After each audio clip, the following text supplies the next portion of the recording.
আচ্ছা, আপনি থানাতে কি রেফার করছেন? এফআইআর করছি তাপসে একটা ইন্স্যুরেন্সের কথা কইয়া, তাপস শুক্ল দাস সামনে পাঞ্জাব ন্যাশনাল ব্যাংকে আসিল খোয়াই, এখান থেকে আমার এখানে 4-5 দিন গেছে। তো আমি না করছি, ইন্স্যুরেন্স করতাম না। এরপরে 5 দিনের মাথাতে আমার প্রলোভন দিয়ে অনেক কিছু কইয়া আমি প্রথমে 5 লাখ রাখছি, এরপরে 15 লাখ টাকা রাখছি। এমন করতে করতে আমি 72,50,000 টাকার মতো রাখছি।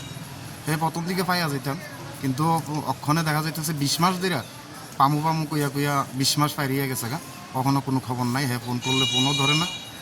ওখানে একটা এমন অবস্থা, না একটা ছেলে পড়তে আছে, আমিও অসুস্থ, এই জায়গার ভিতরে কোনো পাইতেছি না। তখন আমার এককালীন কিছু টাকার দরকার, যাতে আমি মানে একটা ভালো চিকিৎসা করতে পারি এবং একটা কিছু করতে পারি আর কি। ইন্স্যুরেন্সের এটা কত টাকার আছে? ইন্স্যুরেন্সটা আসলে কইছে দেন এটা 2% করে মান্থলি দিয়ে যাব এবং আসল টাকাটা এনি টাইম আমি তুলতে পারবো। কিন্তু আমি আজকে 20 মাস কোনো ইন্টারেস্ট কোনো পাইতেছি না, এরপরে দিয়া মানে কোনো আসলটা আমি পাইতেছি না। কত টাকা এখন অবধি তাদের কাছে জমা দিয়েছেন? তো 72,50,000 টাকা তাদের কাছে দিচ্ছেন না? এবং আরও আছে খৈরো রানা বর্মন আছে, আপনার বিশ্বজিৎ ভট্টাচার্য আছে, এরপরে সুপ্রিয় দেব সরকার আরও রাখছে, কিন্তু এরা কেস করতে পারছে না, ছাত্র লাগে দিকে। তো আমি অনেক সেম করছে। হ্যাঁ, সেমই করছে। তারপর শুক্ল দাস ওর বাড়ি কোন জায়গা? এমনি খোয়াই গনকি, বাবার নাম হারাদন শুক্ল দাস, আসাম রাইফেল ক্যাম্পের সামনে। কোন ব্যাংকে আসতো সে? খোয়াই পাঞ্জাব ন্যাশনাল ব্যাংকে আসছিল। সুভাষ পার্কে? হ্যাঁ, অক্ষণ আছে। আগরতলা শকুন্তলা পাঞ্জাব ন্যাশনাল ব্যাংকে আছে। এখন কি তাইনের লগে আপনার যোগাযোগ হইছে নি এই বিষয়ে? না, কোনো ফোনই ধরে না, ফোনই রিসিভ করে না।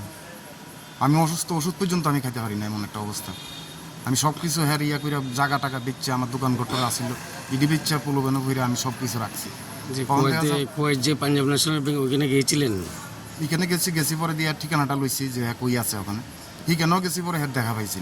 ব্যাংকে জানাইছেন নি? হ্যাঁ, ব্যাংকের জানাইছি আমি। ব্যাংকে কি কইছে? ব্যাংকে কইছে যদি আপনি ফ্রড হইয়া থাকে তাহলে আপনি কেস এফআইআর করেন।